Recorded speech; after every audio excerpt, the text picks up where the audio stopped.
Welcome to the Towing Life podcast, where these two handsome fellas discuss the good, the bad, and the ugly as we see it. I am TowManG, And I am PlainGuy. and this is our life. Guys and girls, if you have any subjects or questions you would like covered on the show, you can let us know by emailing us at thetowinglife@gmail.com or by searching at the Towing Life podcast on Facebook. There is an option to send us a message. Your input and or experiences are always welcome, guys. We want to hear from you. So, we are going to get started nice and easy. We are going to get into the good. I like and the good. what we have going on. I like the good. The good's. You like the good? Yeah, cheer me up a bit. Cheer you up a little bit. Well, WreckMaster in-person training is back in Canada. Due to the pandemic, obviously, a lot of that in-person training took a hit. WreckMaster was good enough to do virtual online courses, but as we know in our industry, you can only learn so much online and in a book. You really need to have that hands-on experience. And lucky for us, WreckMaster is coming to Saskatchewan Thursday, the 30th of September. You can find them on wreckmaster.com. All their courses are there. They are, of course, not a sponsor of the show. But again, Mr. Cruz, if you are watching, we're always welcome. You're always welcome. Their link will be in the description on the YouTube video as well. Absolutely. So we sit on two opposite sides of this. I have taken the WreckMaster course. I've taken the 2-3. It's been some years now. Yeah. You have not. Nope. I'm going to give you my personal opinion on what I kind of think about it. WreckMaster, it was probably one of the best ideas I ever had to do. Shouldn't say best idea. It wasn't my idea. It was Mr. Cruz's idea. I was just lucky enough to take his course. Yep. And, there's no such thing. The one thing we learn on the road, guys, is there's no such thing as too many tools in the toolbox. No such thing. How many situations have we ran into that, you could have used one more tool in that toolbox? You were missing a tool. We're all a couple tools short, let's be honest. But there's that time, a course like WreckMaster, honestly, I did the 2-3. The stuff that you think we all know how to crawl into a ditch and hook up a car. But do you know how much strain you're actually putting on that line? Do you know the calculation for your front axle weight? We know when we hit the brakes and the tires skid, you know that, ooh, I might be a little light on the front end. Or you're end, driving a gas 6-liter tow truck and you pop a wheelie every time you hit a bump when you're towing a pickup truck on the back. We've all done it. The first guy that says he's never overloaded a tow truck is full of shit. It goes back to the damage from last episode. Yeah. If you've never overloaded a tow truck, you're full of shit or you haven't been doing it long enough. Do I condone it? No, but let's be honest, it's happened. So the hands-on training they give you, the understanding they give you of resistance, rolling resistances, right? On hard surfaces, soft surfaces, damaged surfaces, meaning it's got no wheels and that sort. Honestly, I find is invaluable. We all know how to load or winch a car out, but do we really know what we're doing when it comes to the exact numbers? Right? You and I have had this discussion because I've taught you a lot of what, and other operators have of what they've learned through the WreckMaster course. But before that, did you know you'd hook on, you'd pull a truck out of the ditch? Did you actually ever take into consideration the numbers and the strains? So with me, never taking the course and learning from someone who has taken the course, I come from a background of doing a bit of high ab operating, like crane operating. So I had a general understanding of loads and load limits and stress and everything. Yeah. But that's the towing industry as a whole is a lot of get out there and get it done. Mm-hmm. You look at the fire department like this is what we can do, and mm-hmm. anything past that we can't. Like mm-hmm. that working load limit is their livelihood. In the mm-hmm. towing industry, I don't see as much as that. But for the training side of things, I did that 3-letter roadside training. That's mandatory. Which is honestly, I'll say it, it's a goddamn knockoff is all it is. It is. It's not as in depth, but it's a knockoff. So like we did side pulling on a vehicle and they had a scale in between the winch cable or the wire rope, rope. and the basket strap that we had on the front tire, and you can see how much weight's there. Yep. Am I going to know exactly what that is while I'm winching a car or truck out of the ditch? No, I'm not. I'm not going to hook up a scale. But what I do know is the sound of that wire rope, how it wraps on the drum.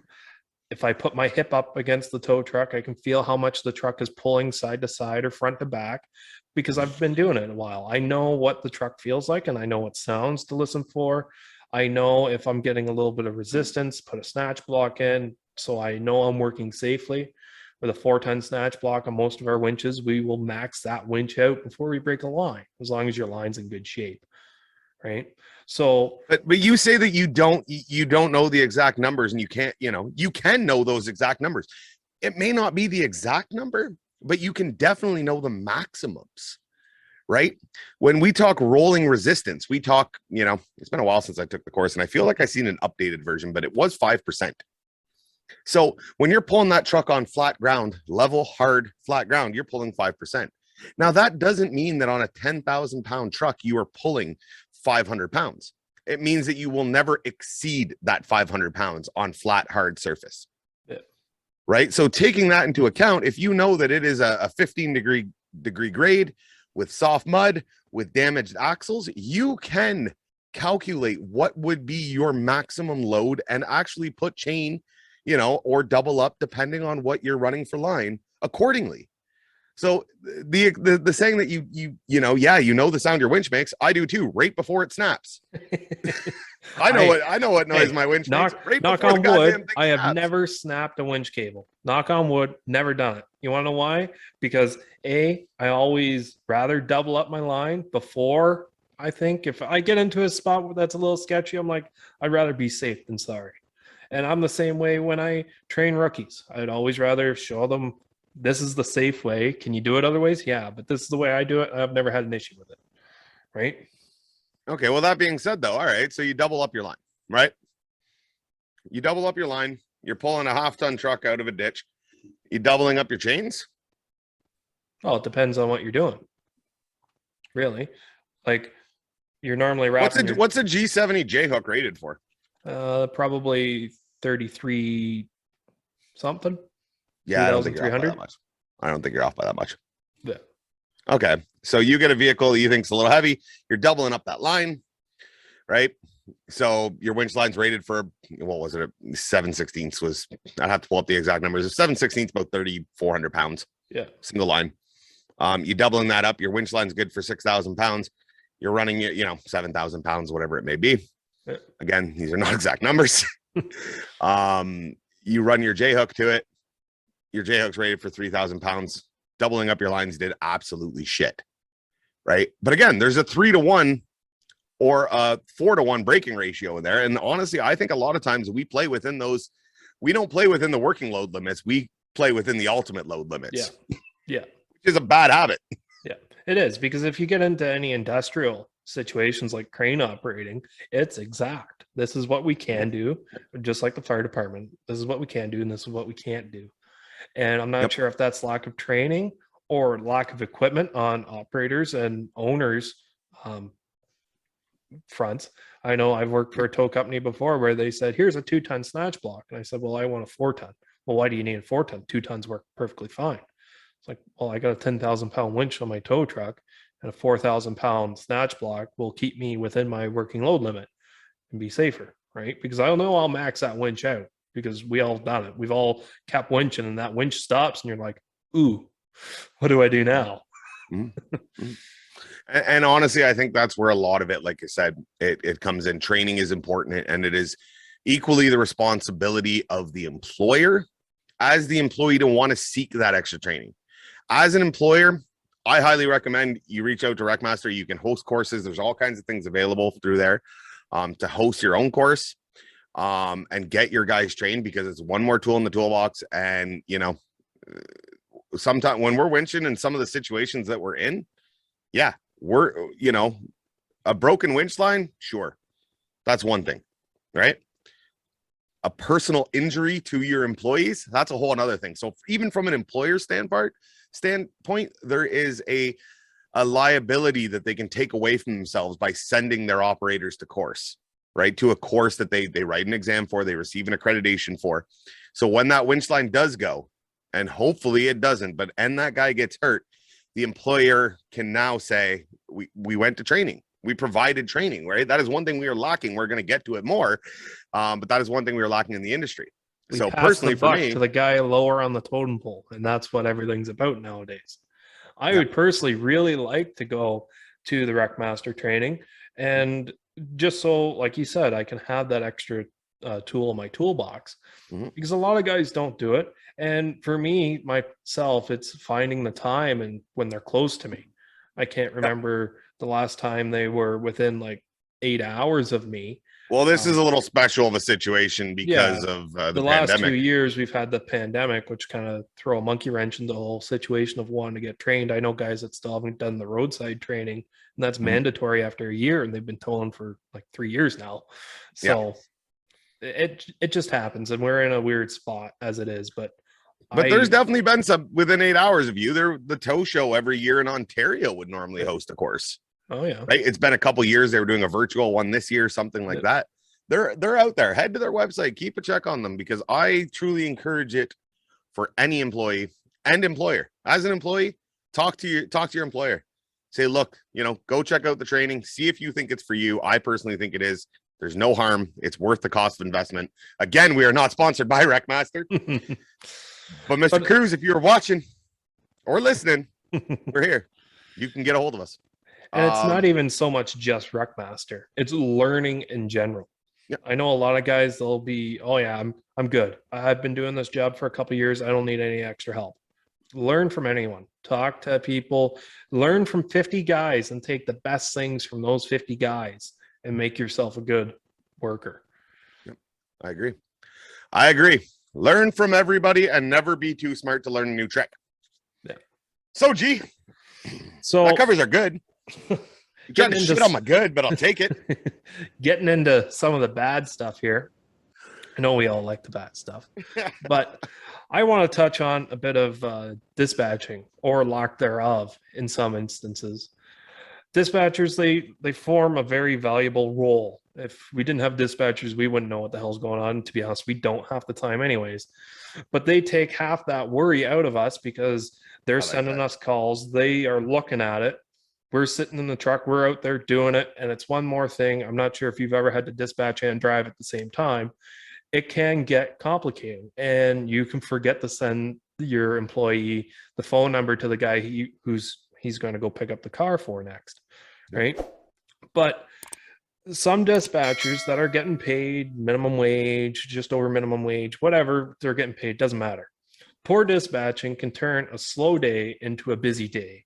Whether they say, oh, well, we can push this call off for another hour or two to move this freight for so-and-so because we've got one call on right now, and I don't want to send 2 trucks out of town and leave 1 truck in town.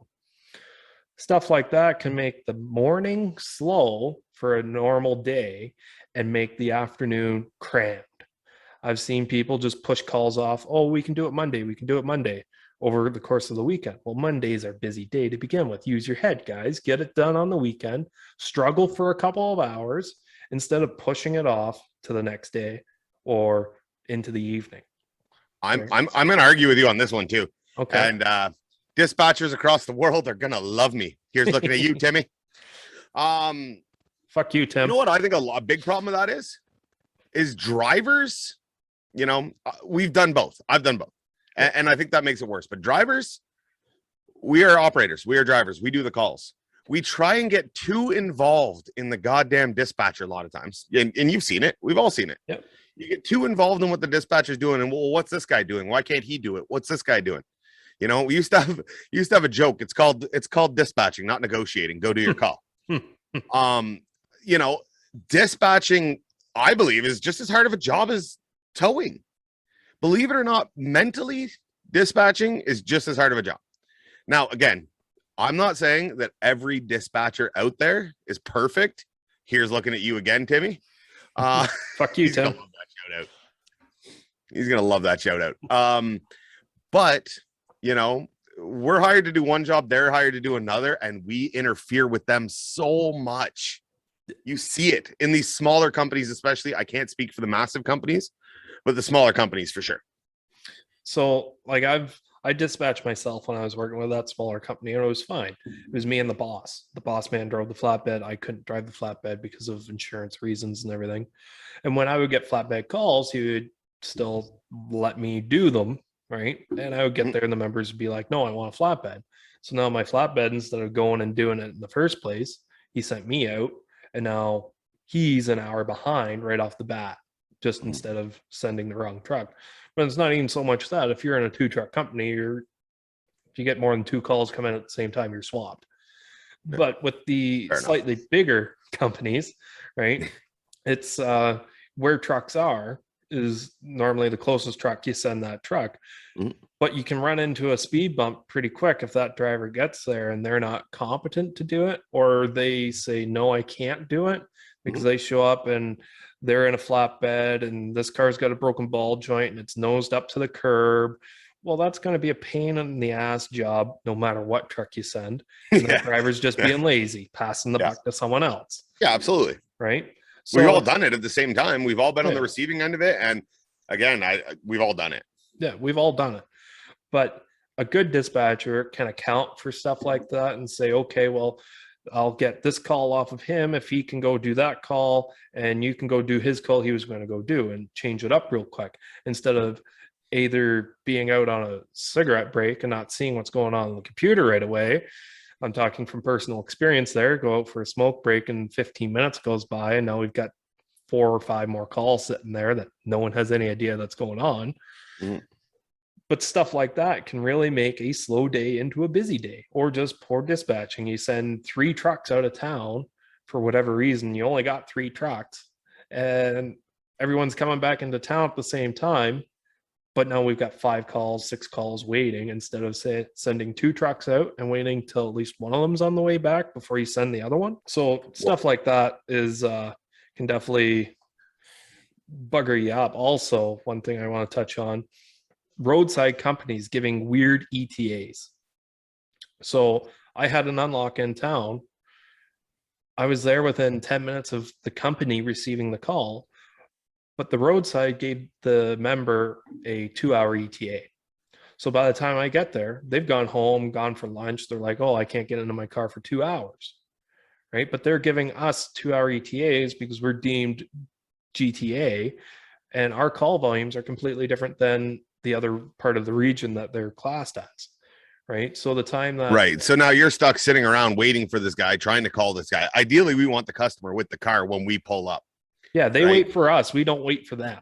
But then again, so that comes to, yes, obviously the roadside's dispatch system is flawed, but the company dispatch needs to see that as well and go, there's a 2-hour ETA on this one.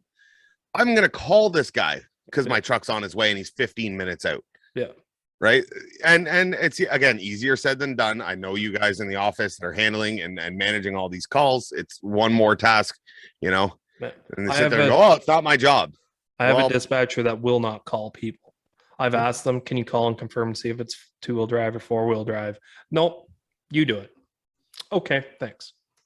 Right. So now I'm doing and more every company dispatching. has a different policy on whose responsibility that is.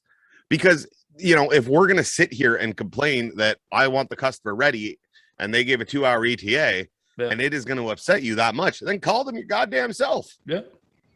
Yeah, I have 2 phones. I have a work phone just for that reason, for calling people, because I'd rather do it myself. Yeah. Right? So even though it is the bad, G, I want to know then what techniques or what do we need to do to bring on better dispatchers? Is it because, again, you talked about minimum wage or whatever it is they're making, possibly less, possibly more. I hope they're not making less than minimum wage. Well, is that all it is? Is just pay? Is it improper training? Is it just, what is it? So you and I both know about Timmy. Fuck you, Tim. He did 911 dispatching training, right? So when he came and worked for us, he was really good with the pressure because that's what he knew. That's what he was trained and went to school for, right? Yeah.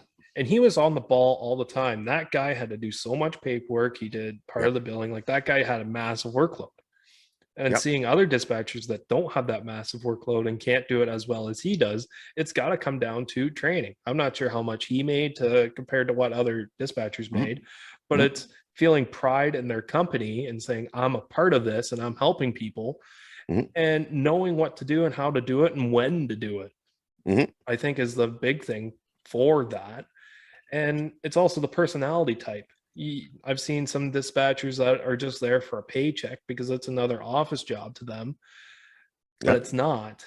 You got to be able to deal with people who are broken down on the side of the road and calm them down and get information of where we got to go and what kind of vehicle it is and what's wrong with it, and make sure that they're okay. Make sure that instead of calling a tow truck first, they're calling the police first, because I've seen that happen before. Well, that being said, it goes back to our original point about the good. Did you know? Mr. Cruz, you better sponsor me for this goddamn read. Did you know that WreckMaster also offers dispatching 101 courses? There is legitimately a dispatcher course. Level 1, isn't it? I believe it. Yeah, it's referred to as level 1. I just looked it up quick. It's dispatching 101.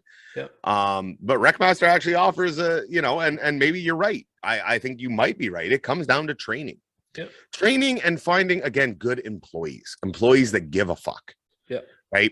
I honestly think a big problem on a lot of these employees, whether they be dispatchers, whether they be operators, a lot of the troubled employees honestly just don't give a fuck. They don't care. It's just a job, 9 to 5. It's just a job. I'm here to get my paycheck. Right. And in all fairness, at times, I'm the first guy to sit here and go, towing is definitely a lifestyle. But as a good friend of mine pointed out, how are we any different than a trucking company? How are we any different than a tire service company? Why are we so special? So that is something we are going to get into on another episode, because, we can't cover all the points every episode, but it's something to definitely consider. But a lot of it, like I said, comes down to drivers not giving a fuck. And I think not giving a fuck. And dispatchers not giving a fuck. And everyone I think needs to give a fuck. Okay. Somebody's got to give a fuck. Got no fucks left to give. That brings us to the ugly, right? And I'll let you take that, right? What is the ugly? Well, kind of piggybacking on what we were just saying, it's not taking pride in your work, not giving a fuck, if you will, right? I see a lot of drivers out on the highway doing highway work, wearing no PPE, right? You can also see guys beating the hell out of each other, which I'm not sure if that's taking no pride or too much pride in their work, but might be a little bit of column A, a little bit of column B. Yeah, maybe. But I'll give you an example. There was a guy who got his car impounded. It was a mess. It was a wreck. And he paid the bill, and he tried to hire a scrap company to come pick it up and tow it away. And well, we both told the scrap company to come with a flatbed or bring something with dollies, because it's got rear flat tires and the front end's all wonky. And this guy shows up in a Dodge Ram 1500 with a Hemi, single rear wheel with a sling in the back. Now, weight wise, I don't know, but he gets out and he's like, "Oh, it's got a rear flat." And I was like, "Well, we've told your owner that." I'm not sure if it was the lack of communication, but I'll give it to this guy. He was able to get it pulled out within about 20 minutes of my shop, because I told him he had to get it outside of the shop. And he only knocked it off the block of wood a couple of times trying to back up to it and get the sling underneath of it. And he took the front tire off that was still able to hold air, and he put it on the back so he could tow it down the road safely. So he worked for this car. He worked for it. And I don't know how much money he made off of that, but he definitely didn't make enough for the amount of effort he had to put into it. Story of our lives. He knew what he had to do, but the equipment that the owner or the dispatcher, whoever sent, wasn't quite right. So that automatically makes me feel like this guy doesn't know what he's doing. Right. Because I see this guy, I don't see the person who Buddy was talking on the phone with. I just think, oh, well, this is the call you were given. You showed up to it. You should know to come equipped to do it.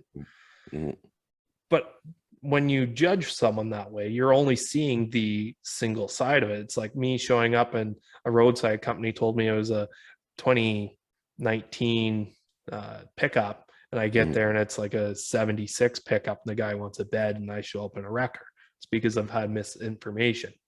Misinformation, man. How many times do you get calls from roadsides that say other required tow, no reason given.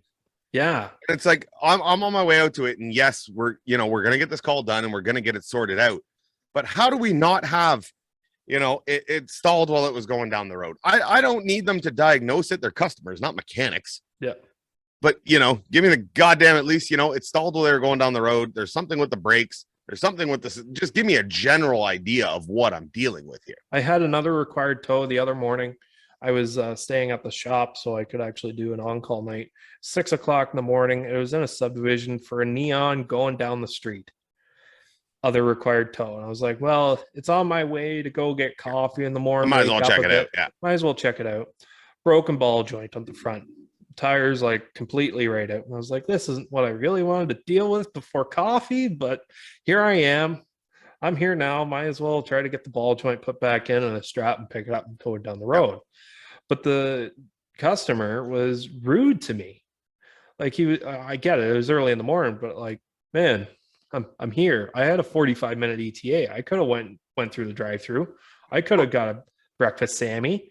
I could have made myself a little happier before I came and made you happy. Sammy. Yeah, a little Sammy. Get some food in the old tub here. But you didn't do any of that. You went to the call because you take pride in your work, which is what we don't see drivers doing. Yes, because I put the job first. How as good or as bad as that may be, I've always put the job first for the most part. There's a few times where I got to go home and use the bathroom before I get out there, but that kind of stuff happens, right? We are all how many times have we made a decision for the better of the call? Oh man, I had one day I had to go to the bathroom in the worst way possible, and there's nothing worse than being on the road. And my dispatcher, I have this lockout. Oh, well, there's 45 minutes. You can go home. And I'm like, I'm driving right by it. I don't want to make the guy wait 25 minutes for me to go and come back or whatever it may be, because I'm 10 minutes from home. I'll just do it on the way. We you know what I mean? How many times have we made that personal, even if it's small? It's a personal sacrifice for our customers. It's I get made fun of at my work because when we're slow, made fun of everywhere. Yeah, I know. I'm always the butt of every joke. But I'm the type of guy that if we're slow, I'll say, okay, guys, what do you want for lunch? And I'll go pick up lunch and they'll bring it back to the shop and sit down and have a meal. Right? You're the lunch guy? I'm the lunch guy. Oh, I need to work with you again. When the hell did that happen? Because I don't remember you ever picking up lunch. Yeah. Anyways, so I go and get lunch all the time. Well, some guy, my manager came up to me. He's like, do you stop regardless of how busy it is to get lunch? I was like, no, I'll go all day without eating if I have to. Do I enjoy it? No. Do I start getting cranky around 3 p.m. if I haven't eaten anything all day? Yes. If we're not super slammed, will I grab something on a drive-through and eat it while I'm driving? Of course. We all eat while we drive. I love going through drive-throughs with cars in the back. People give you funny looks. Yeah. I sometimes say to the guy at the window, like, you didn't get the order of the guy behind me. And they're like, I always tell them that asshole's been tailgating me all the way through the drive-through. But that's all it comes down to is people not giving a fuck. It's a job. Like you said, it's a lifestyle. Towing's a lifestyle. It may not be a career. Mm-hmm. It is a job, but it's more so a lifestyle than anything. Mm-hmm. It's a special breed that gets into towing, but you got to be kind of crazy and fucked up in the head to stay in it. Yep. Right. No, it's true. It's a certain type of personality that gets into it. Yeah. And a lot of guys nowadays don't have that personality. No. I know a lot of guys growing up now in their 1920s, they probably would never even think about towing, or even if they do, once they get into it, it's not for them, right? Hopefully they figure that out like a month in or during their training would be even better. Not a year. I wish they'd figure it out before they even signed up for the training, but Yeah, well, you got to figure out what it's like, right? Yeah. But yeah, it's not too many people are taking pride in their work. Like, no, and you don't understand how much it goes such a long way for the customer. Remember, the customer, every time that they call you, nobody wakes up in the morning, pours a pot of coffee, right? Sits there and goes, today be a good day for? Calling a fucking tow truck. That's what I feel like dealing with today. It's Monday. I was going to be late for work. Sounds like a good idea. Good day to get a flat tire. Yeah, exactly. Just taking that little bit of pride, guys. That little bit of pride, showing up a little. I know it can be tough. You've been out all night. The last thing you want to do is shave before you go to but little things like taking pride, wearing PPE, wearing clean PPE would be ideal. But even the fact of you getting the PPE on, keeping your truck clean. We get it. The inside gets dirty. We are both operators. I'm not going to sit here and preach to you and say the inside or outside of my truck has never been dirty that, is to a level of unpresentable. It happens. Yeah. But when you find the little bit of time, and that's the problem, a lot of guys can't find the time and it just gets neglected over and over again until it becomes, unacceptable. Find that time. That little extra bit that you do will go such a long way with your customers. You'll get more tips. You'll get better reviews. Your scores will go up. Your Google rating will go up. Everything will go up. Just give a fuck. Yeah. Give a fuck where it matters and stop giving a fuck where it doesn't. So I got another thing of someone else not giving a fuck. And this is coming from, okay, you're screwing yourself over to you're putting other people in danger. I lost my tire on the 407 quite a few years back on my pickup truck. I waited there for 2.5 hours for a flatbed through a roadside company, which it is what it is. I'd like to point out that he was a tow truck operator at the time that he lost his tire. Yes, I was. I take full responsibility for it. Anyways, I'm sorry. That's another story for another time. But so the guy who showed up, working on the highway, wasn't wearing any high vis. He was an older gentleman. The girlfriend at the time and me hop up in the truck, and he was smoking in the truck, and I smoked at the time too. So that didn't really bother me, even though that's reading your customer. Yeah. Yep. But he had an Alexander Keith's King can sitting in the cup holder, and he was drinking that while he was going down the road. That's a little offside. That's where we kind of draw our limit. And that's not even the worst part. Thankfully, the guy was smoking, so he had the window open to kind of try to keep him awake. But even with that, he fell asleep behind the wheel twice. I saw his head go down and come back up, and the guy fell asleep behind the wheel twice and hit the rumble strip and woke him up. Well, while the girlfriend's sitting in the center seat, or girlfriend at the time, she's freaking out, grabbing onto my leg. And all I can do is open up this window to keep like a draft coming through, which kind of upset the girlfriend because she's cold. Yeah, of course. So he was drinking, fell asleep behind the wheel twice, and he was speeding. I clocked him going up to 120 at times. So there was no governor in the truck either, which it is what it is. Yeah. And then when he dropped my truck off in the completely wrong spot, he put it right in front of my pound at the time. You were there that night. I think so, yeah. Yeah. He dropped it like 10 feet out. Yeah. And then he almost demanded a tip. Like, I got that vibe from him that he wanted a tip. That guy definitely didn't give a fuck. Yeah.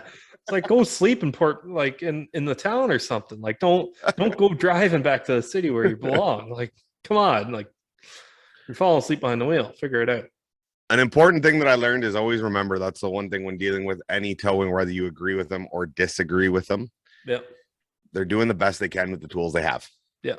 They're doing the best they can with the tools they have. Right. And you'll save yourself a lot of trouble.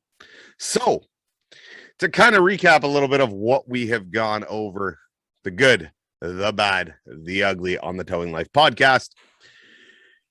WreckMaster training, all for it. Double thumbs up. Yep. G might not agree. The hell with them. Training's good. Training is always good. Poor dispatching. Yes, we need to attract better people, whether it be operators or dispatchers. More training for dispatchers. Going back to the good, more training for dispatchers and drivers.